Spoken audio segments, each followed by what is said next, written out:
Metal Deck de Acesco, el entrepiso que se adapta a todo tipo de estructura en una presentación de Al Oído.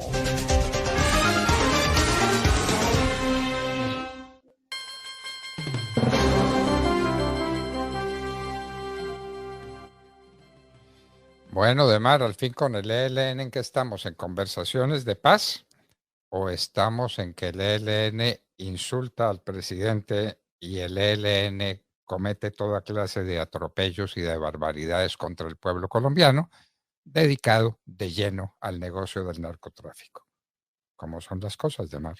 Como son las cosas y como no les dice obviamente el gobierno Petro que no se puede bajar de ese sofisma que creó a la ciudadanía prometiendo que vendría la paz total. Recuerde usted que Petro decía que en 3 meses habría logrado la paz con el ELN. Van 8 meses. El ELN, como nunca, doctor Fernando, ha estado en todo el país. Inclusive aquí en las goteras de Bogotá se denunció que un grupo de encapuchados con insignias del ELN habían atracado a un ciclista. Es de ese tamaño. No sabemos si se trate o no de los mismos, pero lo cierto es que el ELN está en absolutamente todas partes. Ahora el Comando Central del ELN asegura que durante la campaña Petro se dedicó a prometer esta vida y la otra. Lo hizo con propuestas como cambiar el modelo económico, la matriz energética, promover la igualdad de las mujeres, transformar las fuerzas de seguridad, recuerde usted, sacar la policía del Ministerio de Defensa, acabar con el ESMAD, reducir considerablemente los problemas de desnutrición infantil que siguen ocurriendo en La Guajira todos los días y acabar y evitar que sucedieran más muertes de los líderes sociales. Asuntos que evidentemente nunca cumplió. Dice el ELN lo siguiente, abro comillas: tras 8 meses del nuevo gobierno, los hechos hablan por sí solos y parece que sus promesas no fueron más que humo que se disipa. Sus reformas no alcanzan a tocar el viejo modelo económico, el cambio energético se quedó en trinos y anuncios de la ministra de Minas que aún sigue enredada con el alto costo de la energía eléctrica. Es lo que le dice el ELN a Gustavo Petro. Pero es que, doctor Fernando, esto del ELN, recordemos, va haciendo camino a una suerte de coadministración que pretende la narcoguerrilla del ELN en el proceso con Gustavo Petro. Cuando le preguntaron a los del ELN si ellos lo que querían era más curules, o porque como pasó con las FARC, o querían participación política activa y de qué manera, ellos lo que dijeron que lo que había que lograr era la coadministración en los territorios. Entonces, yo creo que aquí están dándole puntadas a Petro. Me parece de lo más peligroso terminar entonces en territorios donde el ELN también sea parte del Estado. Bueno, pues es parte del Estado. De hecho, es parte del Estado. Son los que mandan, son los que deciden. Juegan con los niños. Usted los vio en el nordeste antioqueño jugando con niños, en los pueblos del nordeste antioqueño. Y son dueños del negocio del narcotráfico junto con las FARC, porque las FARC no murieron. Ahí está Iván Mordisco, ¿no? Ahí está Iván Mordisco. ¿No? Sí lo vio, sí lo vio, ¿no? Pero claro, doctor Fernando. Y antes, doctor Fernando, recordar que muy a principio de este mes, primeros días, no recuerdo, 3 o 4 de abril, reportamos cómo sujetos del ELN con uniformes nuevos del Frente Juan Fernando Porras se había tomado fotografías con niños en Tibú Norte de Santander. Eso lo vimos todos y ahí está el ELN patrullando. El norte de Santander y en Antioquia también. Están haciendo lo que les da la gana. Lo que les da la gana. Bueno, ¿y cuándo tendremos noticia de cuántas hectáreas de coca hay sembradas en el país? ¿Cuándo se producirá eso? Debemos estar próximos, ¿no? Porque ya estamos a mitad del año. Sí, señor. Cuando llegamos a mitad de año, el Departamento de Estado de los Estados Unidos suele dar los primeros datos del informe que tiene sobre detección de cultivos ilícitos en el país. El informe que se conoce primero, este es un preliminar. Luego viene el informe de ONU sobre cultivos ilícitos en Colombia. Para diciembre o antecitos de diciembre se revela el informe completo de los Estados Unidos. Bueno, pero a mediados del año. Ajá, bueno. Año vencido. Bueno, espera y verá que las 300.000 hectáreas no son una leyenda.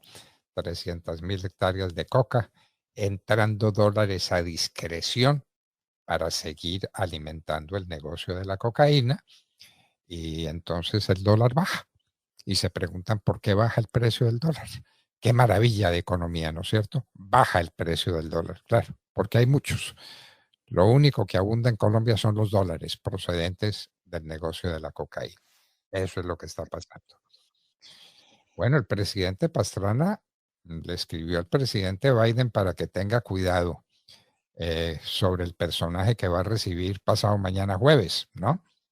Después de que regrese de su viajecito, el viajecito que hizo desde Nueva York a San Francisco para regresar después a Washington. Esos son tranquilamente 13 horas de vuelo. Bueno, Sí, esos son 13 horas. el presidente Pastrana le advirtió a Biden con quién se va a reunir. El presidente Pastrana envió una carta al presidente Joe Biden donde le habla de varios asuntos, pero sobre todo le pone de presente que Gustavo Petro, desde su campaña presidencial, prometió el cielo y la tierra a los narcotraficantes y pactó votos con la más densa corrupción política. Así se lo escribe en esta carta que está en inglés. Además, dice lo siguiente: hoy no hay paz a la vista en Colombia. Al contrario, tal y como lo testimonia la revista The Economist, en su edición de la semana pasada, la Colombia de Petro es un caos de orden público y criminalidad en el que las imperantes organizaciones del narcotráfico negocian de tú a tú con el gobierno. Es lo que dice el expresidente Andrés Pastrana. Pero además dice algo que no, de lo que no está lejos y en lo que concordamos, doctor Fernando. Dice que incluso Gustavo Petro legalizó de facto el cultivo de coca en Colombia a través de la prohibición de la erradicación por fumigación con glifosato.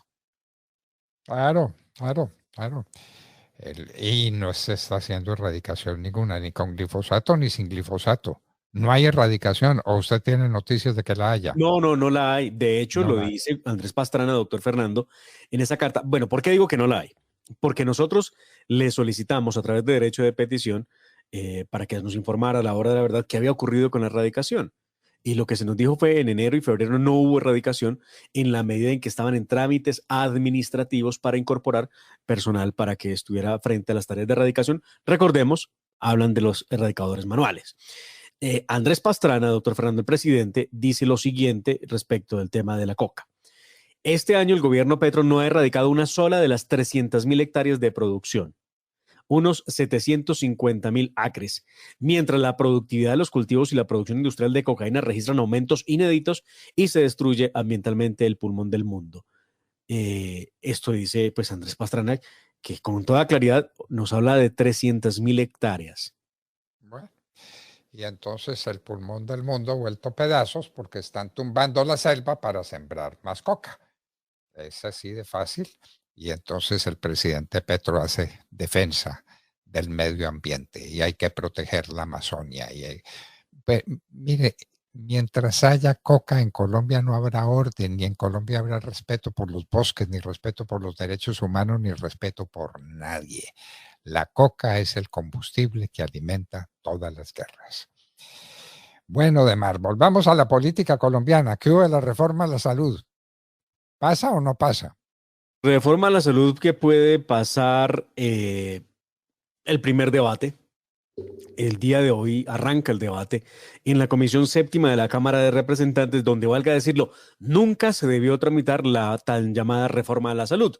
Y es que, doctor Fernando, hay una tesis bien interesante que lanzó el fin de semana Germán Vargas Lleras, a quien veo listo para ser candidato presidencial.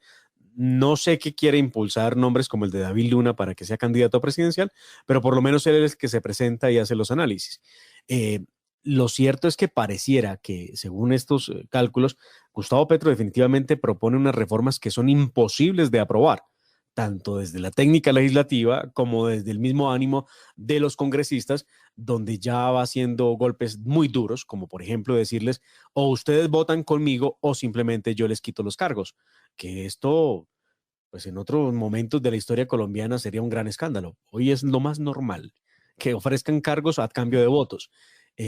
Delitos evidentemente, pero aquí no pasa nada. Lo cierto es que la reforma arrancaría su trámite el día de hoy, las mayorías las tendría Gustavo Petro para aprobar la reforma en primer debate, pero el problema no es, doctor Fernando, que se apruebe la reforma, ese que no es el problema. El problema es que saben que la reforma no se va a aprobar, como no se aprobaría la reforma a la salud, la reforma laboral, la reforma pensional, y esto sería el caldo de cultivo para que sigan llamando a la comunidad, a la ciudadanía, a que salga a las calles a exigirle al Congreso que apruebe. Y si no aprueban a las buenas, pues aprobarán a través de un mecanismo de participación ciudadana que no tengo duda, doctor Fernando, será una constituyente. Ay, María. Una constituyente. Esa es, y la que quieren ganar. Y para eso necesitan el voto electrónico. Con una constituyente vote la gente como vote, ya está aprobada. Es la señora alma bendita, diría alguien, ¿no? Tibisay Lucena, manejando el software de la Contraloría. Aquí tenemos nuestro personaje. ¿Cómo se llama ese personaje? Alexander Vega, el registrador. Alexander Vega, claro. Alexander Vega con un software gana cualquier elección, la que le pongan. Las gana todas. Entonces, ¿que hay crisis en la coalición de gobierno, se dice? ¿Es a propósito de estas reformas o qué? A propósito de las reformas y de las amenazas del presidente Gustavo Petro respecto de quitar los cargos si no votan con el gobierno. Recordemos que el gobierno nacional le pidió renuncia a las cuotas que tienen los partidos en Ministerio de Transporte, Ministerio de Vivienda y Ministerio de las Tecnologías de la Información, luego de que se manifestara el rechazo a la reforma a la salud. Esto entonces provocó que los viceministros de esas tres entidades, al igual que algunos funcionarios de direcciones territoriales, tuvieran que presentar su carta de renuncia.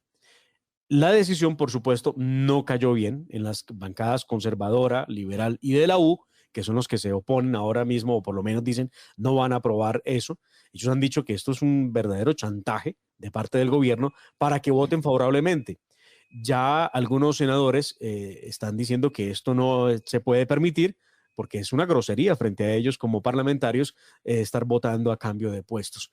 Esto lo dicen algunos de ellos. Otros, recuerde usted, están convencidos de que las reformas tienen que ir y las van a apoyar. Pero vuelvo y repito, es un tema de la comisión que es inferior, muy inferior en número comparado con lo que vendría a ser la plenaria, en este caso de la Cámara de Representantes, donde se tiene que votar la iniciativa para segundo debate. Vamos a ver qué va a pasar. Hay 133 proposiciones por parte de los congresistas para ese primer debate de reforma a la salud. No va a ser un debate fácil, no será un debate del que hoy sepamos en qué termina. Bueno, aunque todo puede pasar. Si lo pupitrean... Bueno, ¿y vamos a traer o no vamos a traer los 10,000 médicos cubanos? Porque es que a la gente se le olvida cuáles son los temas centrales que se pretende conseguir con estas reformas. En el caso de la reforma a la salud, todos son pamplinas, que si las EPS, que si no las EPS, eso es cuento. Lo que quieren es traer 10,000 supuestos médicos cubanos a hacer proselitismo comunista en Colombia. Eso es lo que quieren. ¿Vienen o no vienen? Bueno, ahí están visitando Venezuela, ¿no? Muchos de esos médicos cubanos están en Venezuela. Venezuela ya no sabe qué hacer con ellos, ya no tiene tampoco cómo pagarles. La crisis de Venezuela, la crisis económica y política y social de Venezuela es enorme. Entonces, que se traigan los médicos cubanos para acá. Eso es lo que pretenden con la reforma a la salud.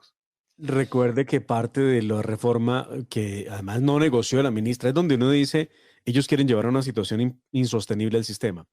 Lo primero, la gente está asustada y eso ha hecho que en una cantidad muy importante se incremente las solicitudes de atención médica para cirugías.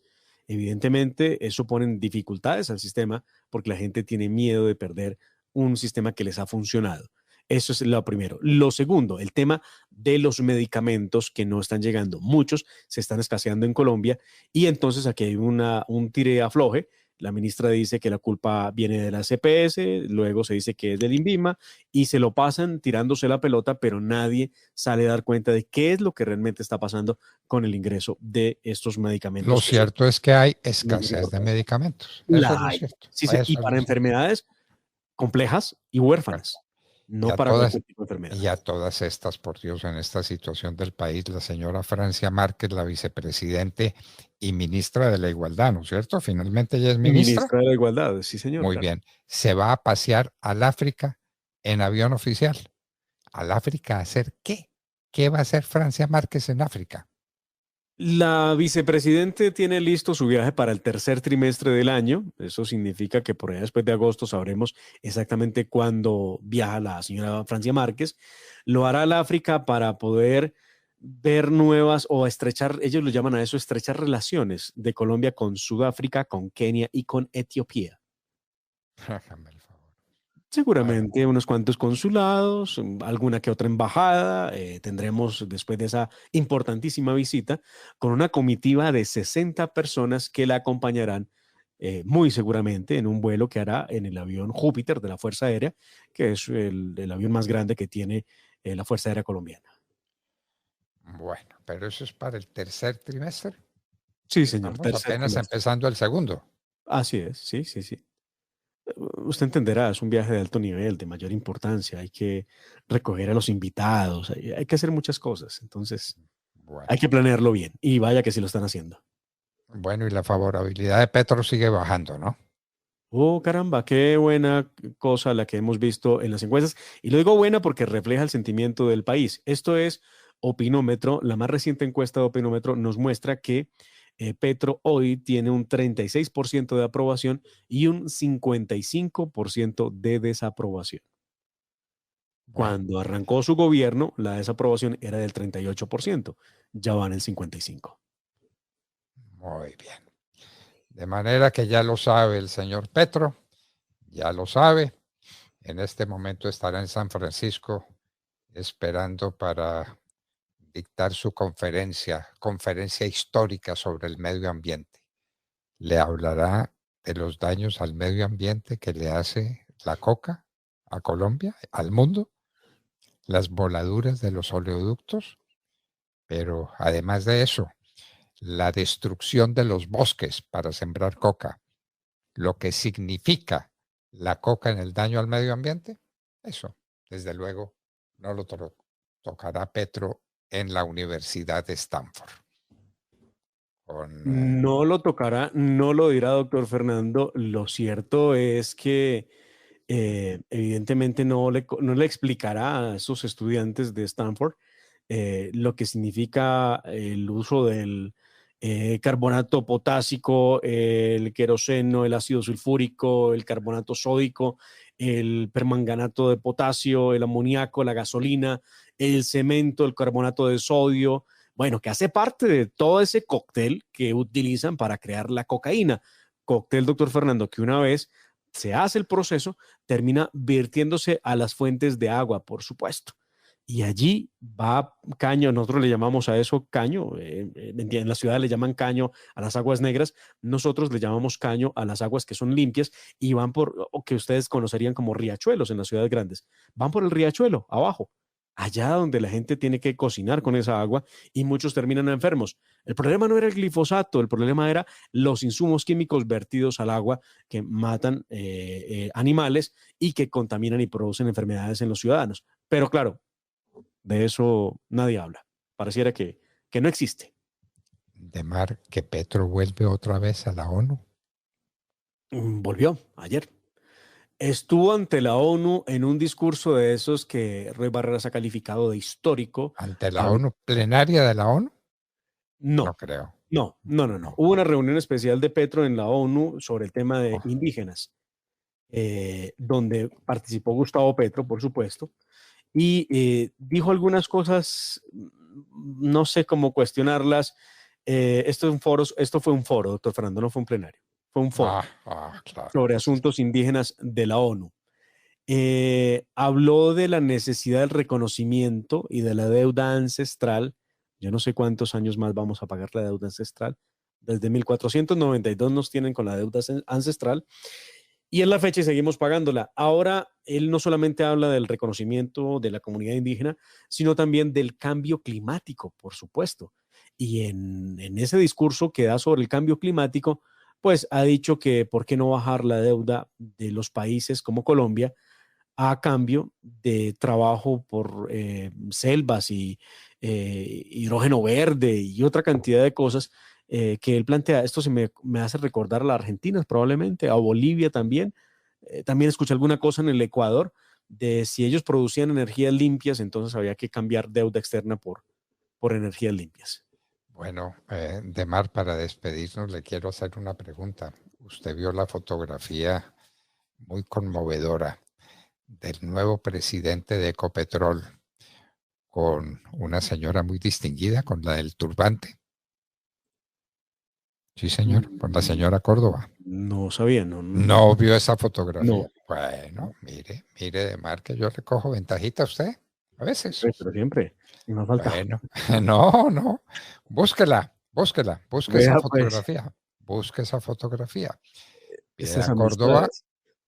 Córdoba es muy amiga del presidente de Ecopetrol. Ahí le paso esa onda. Vea, pues, Bueno, buscaremos a ver de qué se trata. Lo cierto es que vaya cantidad de comentarios ha habido alrededor. No sabemos todavía cómo va a ser la gestión de Ricardo Roa, el ingeniero mecánico que fue nombrado como presidente de Ecopetrol, amigo muy cercano a Gustavo Petro, y veo que también de otros personajes como Piedad Córdoba, que también es amiga de Gustavo Petro. y que tuvo un largo paso por Honduras, ¿no fue así? Sí, señor, sí, señor. Y también por la empresa de energía de Bogotá, donde estuvo en el momento en que Gustavo Petro fue alcalde. Luego fue su gerente de campaña. Muy bien, pero Dato, doctor Fernando, que nos pasa el doctor Gabriel Vallejo, ha hecho la tarea y también estábamos aquí revisando desde 1939 se empezó la entrega del puente Simón Bolívar allá en Cartago. Así es decir, que es un puente que tiene más de 80 años. sí, señor. Y oigan esto, yo juicioso revisando noticias, porque tenía que haber alguna noticia del puente de Cartago. Me encuentro con una noticia que debería preocupar bastante. El 8 de febrero de 1996, El Tiempo publica lo siguiente. Puente Bolívar urge reparación inmediata. El puente Bolívar que une Cartago con Pereira en el departamento de Risaralda debe ser reparado inmediatamente antes de que se venga abajo, según un concepto técnico entregado por la Contraloría Departamental del Valle del Cauca a través del jefe de la unidad técnica. Muy bien, muy bien. Y el otro puente que hay allí es el puente Piedras No, de Moler, construido en 1939. bueno, pero el puente que se utiliza es el puente sobre el río La Vieja, el del año 39.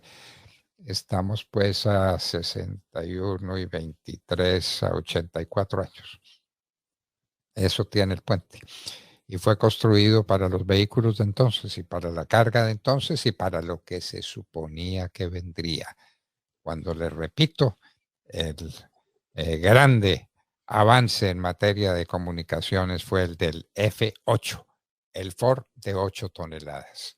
Eso era lo más grande que había en su momento. Se va a caer ese puente.